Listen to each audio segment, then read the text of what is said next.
before we get started, just in case there's anybody in the room I don't know, although I recognize, I think, everyone. I'm Christy Johnson. I am the digital engagement lead now, and I'm joined by Chelsea, who's helping me out in the EdTech world for a little while, and I'm very appreciative to have her with us. So today is based off of the survey that we gave during our very first session in September. We looked at kind of what the topics that everybody wanted to learn about. And interactive and engaging EdTech tools was one of the top choices. So that's what we're going to look at today, is really how we can use our EdTech tools. And that is definitely the thing we want to emphasize here, that these are tools that we use with our instructional strategies in order to engage our students. And student engagement is something that we're always thinking about. And I love, there's a couple different pieces that I really like. And we're using today is an article from Edutopia that talked about the 3 ways of engaging students, was having them construct, using digital tools to construct knowledge and that meaning for themselves, to collaborate. And of course, we know that, whether it's with their peers or beyond the classroom, and then to create and having that autonomy to create something brand new, a product, a project, something that is published or shown. I love to think of engagement in general as that continuum. This was a piece that came out in the digital learning handbook right around COVID time, playbook, I'm sorry. And I loved it because it thinks about student engagement in that continuum piece. We used to think of, are they engaged? Yes or no. And really there is a kind of a continuum, but and we want to move them in that continuum to really get them to the doing part of things, to being engaged in the learning. That's where that construct, collaborate, and create can really come into play. And so that's kind of the lens we're going to use today. We're going to look at some digital tools that will help students construct meaning, to help them collaborate, and to help them create. So I'm going to turn it back over to Chelsea, and she's going to kick us off with some tools that will help us construct meaning. Yes, absolutely. And so again, that construct is the idea of having students construct meaning for themselves within their learning. And so the article that Christy linked here for y'all, it kind of talks about one example of how you could do that is comparing 2 news articles and deciding which one's more persuasive. So I've got a few ideas of how you could, your teachers could implement this in the classroom. So one you may or may not have heard of, it's been around for a while. It's kind of like GIF and GIF. Is it Newsela? Is it Newsela? It just depends on your experience with it. I've always heard Newsela, but lately more the Newsela. And so the idea with Newsela, there's a video here for y'all that you can come back to at any time to figure out how to find content on the site. But it actually has a freemium format. And so that being, there are 4 free articles for any teacher. There's no cost involved. And every month they switch out one of those articles. So there's a new one coming out every couple of weeks so that there's some fresh, updated content for no cost. But there is also a lot of rich availability of all kinds of different resources on the paid side as well. So I'm just going to take y'all to that site for just a moment. And so if you go in and you, let me actually just click here. So you can just log in with Google. And then when you go in there, you've got the latest news, which I think is that timely piece, especially in social studies and maybe in ELAR, you want to get the most up-to-date information for your students. But you can also go in and search, which I really liked. So I just tried that idea of, we've had this hurricane situation lately. So if you want to find different articles on that where the students can compare and contrast between 2 articles, there's all kinds of different resources available. And then over on the left side, you can go by reading level there or maturity level. And the great one I thought was that you can search by standard, but then also reading skills, so those different ELAR components. So you can kind of narrow down what it is that you're looking for. They also have very specific content for social studies and science. So bringing in that ELAR STAR test, nowadays we have cross-curricular passages. So students are having to read the content that they're also learning in science, and they're also learning in social studies. And so that is something that you can kind of use this as a resource to have students practice those different skills within social studies and science. So that is one great way that you can kind of bring that constructing idea into the classroom. And then we have another one, which is Britannica School. And this one I really like because it's completely free to everybody who's in this webinar, as well as anybody in Region 9. And so if you aren't super familiar with TextQuest, I'll just walk you through how you would access that. So you would go to textquest.net, and then you can click on the applicable grade level, and it'll ask you to log in. If you don't have a login information available, you can email Sunday McAdams, which her email address is back on that original site. And so once you click on one, so I'll just give you an example of middle school, there are a ton of different options here that you can go into, but Britannica School I think is really powerful for that article piece. So I'm going to show you Britannica real quick. So this is the landing page. They've really kind of updated what it looks like on the student-facing side. So you can just go in and search there at the top, but they also have news articles. This one's different since Friday, so they update it pretty regularly. They also have social studies specific and geography and science, all there on that main page. But I'll kind of show you on the elementary side to get back, if you wanted to all the options. They have early elementary even, which is much more picture-based. And then they have elementary, middle, and high school. And so on the elementary side, it's even a little bit more user-friendly for our younger students. But we can go in there and we can search. So if I were to, let's see, go down here, you have all these different options. So since we're docking articles, I'll go ahead and click on that. And then from there, we've got all these different categories. If I go to science, one of the ones that I was looking at is if we do geology. So I know in social studies, we teach about Adobe a ton. And then we have all these others. So we could ask the students to compare and contrast two different materials. So maybe Adobe and bronze, or aluminum and brass or whatever, and get them to construct the meaning with that. And the great part is when you go in there, everything's leveled.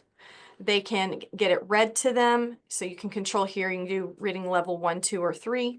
And there are different pieces, and it's chunked for the students as well in that lower grade level. And just a quick shout out for high school, because that one has been updated since I last looked at it last summer. They've got kind of a more user-friendly look for them as well, because, the one thing about TextQuest is it's kind of a little bit daunting to look at as a student, but they've kind of fixed that even at the high school level with Britannica. So it's definitely something to remind your teachers about if they haven't looked at it in a while. I love those. Any questions before I turn it over to Christy? Okay. Awesome. I did throw the link into TextQuest as well as Sunday's email in case you don't know how to access that. So you do that. All right, I am going to take over sharing real quick. And this is always fun because I got to remember which screen I'm on. So there we go. All right. Okay, I'm going to share. Hopefully I'm sharing it. All right.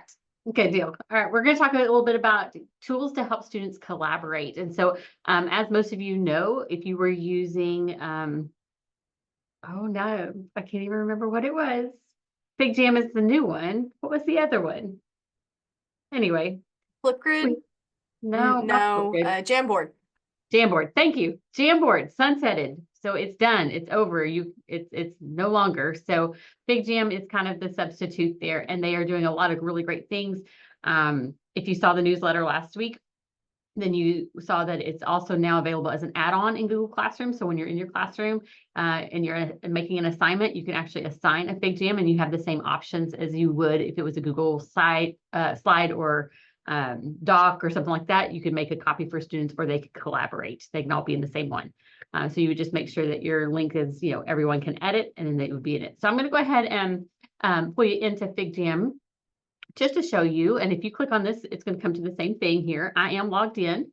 It is free for educators, so you're there. But when you hit open in FigJam, what opens is a whiteboard, and it is like I don't know, eternal, like it goes forever and ever. What's the word there? Words are hard today. But you've got a lot of space that you can move with your kids. And I love this one to start off with because it shows you as the teacher some of the capabilities that you have with FigJam. And so when you zoom in, you can see a couple of these things, like some of the tools here. That toolbar that you have, you've got the ability to annotate with pens, pencils, markers, stickers, sticky notes. You can add text boxes, stamps, lots of different options for actually putting the words and the content on the page. But I love this because even though these videos are here to help us learn about FigJam, it's showing you that you can embed videos into your whiteboard. So maybe that you want your students to watch a video and discuss some questions. It can all be embedded into this FigJam, and they don't have to worry about lots of different places to click. You get to help kind of corral them just a little bit, keep them contained, keep them from visiting some random, sites and other videos and things, because you have that kind of a little bit of more control over where they are. One-stop shop is really good. So you can embed those videos. This would be a great place that you could add some discussion, some post-its for them to think about along the way. You can also have, shared brainstorming graphic organizers, using post-its to let people move things around. It works really well. And like I say, this is a great example of some of the things that you can do. You can try it out. You can create sticky notes super quickly with just the S key. And you can add sticky notes very quickly. Notice my name is also on it because I am logged in. So a little identifying information is never a bad thing when we're talking with our students, right? A little accountability built in there. But again, you've got a video embedded. And what I love about this board, and the reason I chose to kind of start with this one, is it also gives you some other templates that you could use.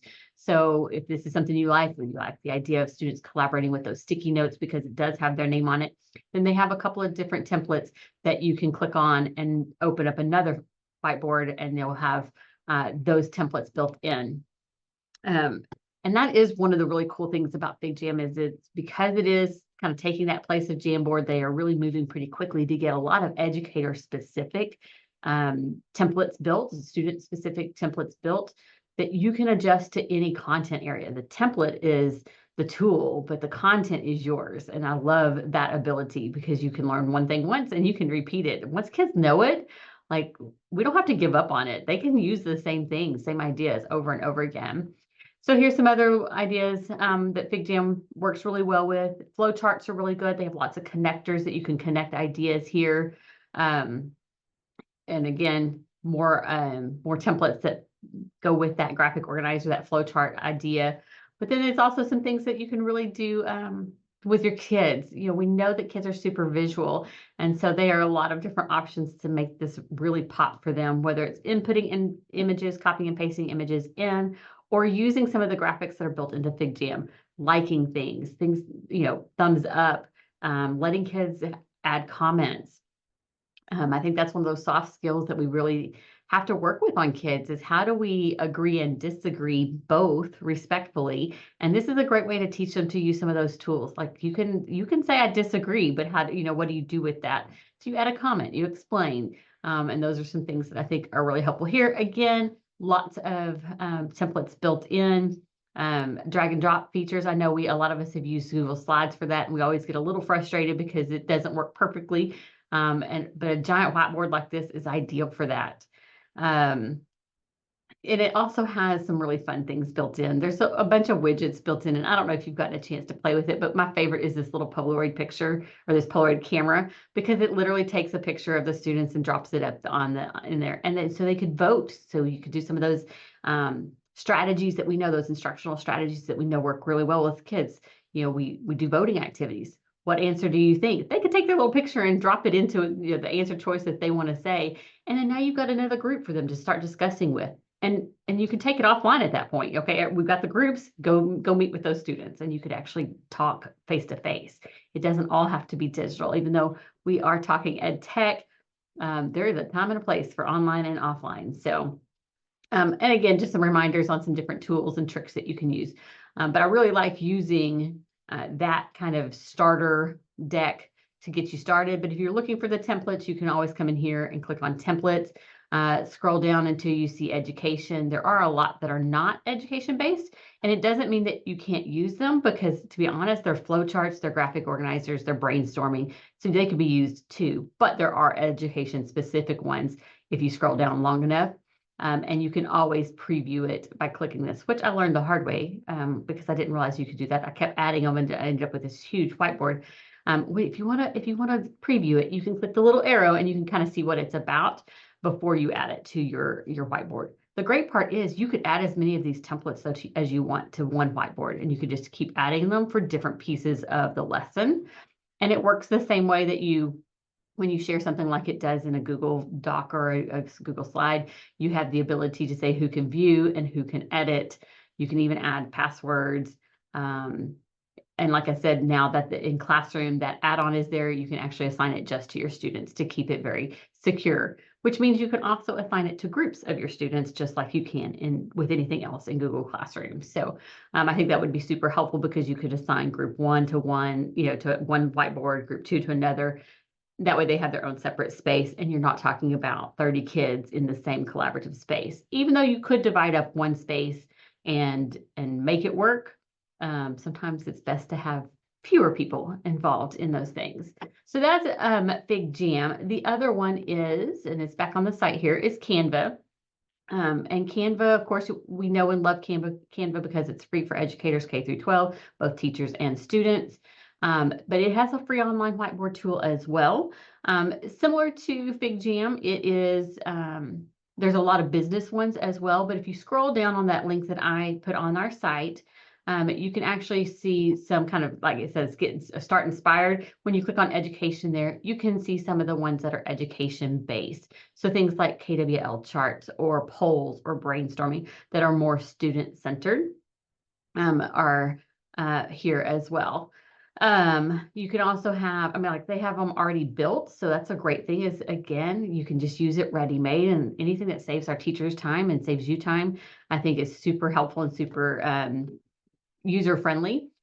These can actually be used also with your board, like your smart boards. If you have a Promethean or some other interactive board, these are great ways to start your day and have kids interact as they come into the room. And so some of these aren't necessarily built for that, but some of them are. This one's like a coordinate type one where they have to locate the treasures on a grid, on a graph. And so you could have students interacting with these in different places. Maybe it's a station of your day. Maybe it's, like I said, a bell ringer where you're all working on the same one. There's lots of different options for using it, but the same thing happens here. Who has access? You share it with your team. You share it with your group, your group of students, which is your class. Then you can have everybody interact as well.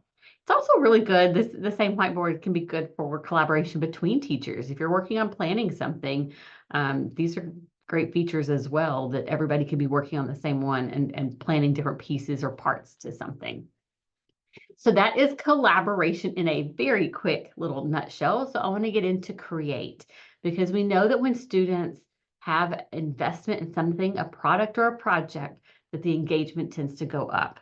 And I'm a super firm believer in that. Some of my toughest students, if I could get them to buy into the product that we were creating, whether that was blackout poetry that we were sharing on social media or it was a newscast, the engagement level just goes up. And when the engagement level goes up, the behaviors, the distracting, negative behaviors go down. Am I saying it's a cure-all? Not at all, but kids have to be invested in creating something. And so I think this is super important. And we're preparing our kids for a world that is super digital already. So we need to teach them to use those digital tools to create. And so Adobe Express is another one. It is free for teachers and students. If your IT department sets it up as a district, it makes it super easy for your kids to log in and join.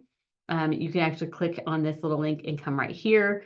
So you can see teachers can start for free. You can have an individual account just fine, not a problem. But if your IT department, or if you're interested in it, your IT department can set up and deploy Adobe Express to your whole environment. But when I hit start for free, I'm going to be taken to the Adobe Express kind of tools. Now you'll notice it's pretty similar in some ways to Canva. It has a lot of the same options for design, but some of the things that I think Adobe Express has that Canva maybe doesn't have, or is available in a different way, is this. If I scroll down here to this guided activities for every subject, this is a really neat section that Adobe Express has, and we know Adobe is known for its graphics, its video editing, graphics and Photoshop, things like that. And this builds in some of that kind of strategy into Adobe Express. So they can do things like design and animate a unique generative AI creature. And so when you click on it, it is a step-by-step learning how to do something. They can watch and manipulate while they're getting instruction. And so that is a really fun little kind of piece to Adobe Express that I think kids would really engage with. And that creature, of course, could be based on what you're learning. The creature could narrate something. There's a lot of ways you could use this in the classroom.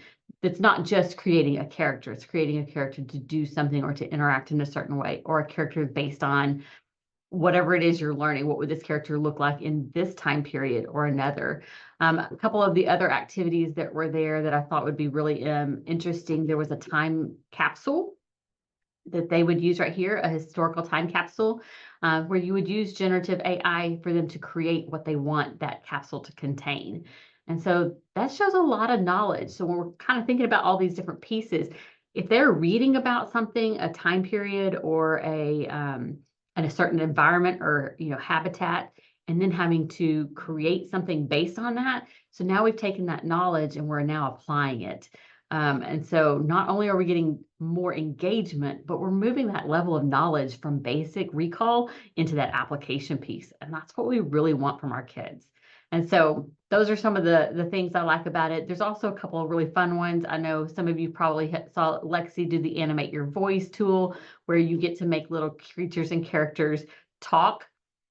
Again, it's the same concept, like your kids are learning the same thing, but having them narrate maybe a presentation using some technology tools, you're just adding a layer of engagement and a layer of digital skills that our kids are going to need. So super important. So before we get too far, let me kind of stop there and just discuss those tools real quick. And then I want to have one last reminder before we head out. But any questions or comments on FigJam, Canva, or Adobe Express that collaborate in those create pieces? And I have lost my chat box, so I'm going to rely on Chelsea to tell me if anybody's got any questions, or you can come off mute. It is perfectly fine. So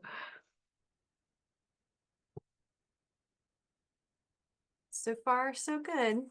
okay, awesome. Well, then let me wrap up kind of our day with one last thing that I put on the bottom of the site. Next week is actually Digital Citizenship Week. And so if that is something that maybe your teachers are looking for resources for, or you want to push out and share with the teachers in your building, whether you're a teacher and you want to share with your colleagues, or you're an instructional coach or a technology person and you want to share with your staff, Common Sense Education has some great resources already built, and they're free. So when you click on this Digital Citizenship Week link, you'll see elementary school, middle school, and high school. Again, I'll just drop right into the middle so you can kind of see what it looks like. They break it up into days. Of course, you don't have to do it by the day, but it's there if you wanted a week's worth of activities. But it's a variety of topics, everything from AI to cybersecurity, cyberbullying, privacy, well-being, and then they have a lesson, and then they have like an extension type activity as well. They have some information for both administrators and educators, but they also have some resources for students and families. So this would be a great thing that your school could share on social media as kind of outreach, place on your website as a way of connecting with your community. Maybe you have a digital kind of night or event with your families. Here are some great resources that you could use for that. So I did not want to neglect mentioning that is next week. So, but with that being said, time is yours. If anybody has anything they want to add or ask, we'll give you that time. And if not, then we are so glad that we got to see you guys, or talk to you guys a little bit today.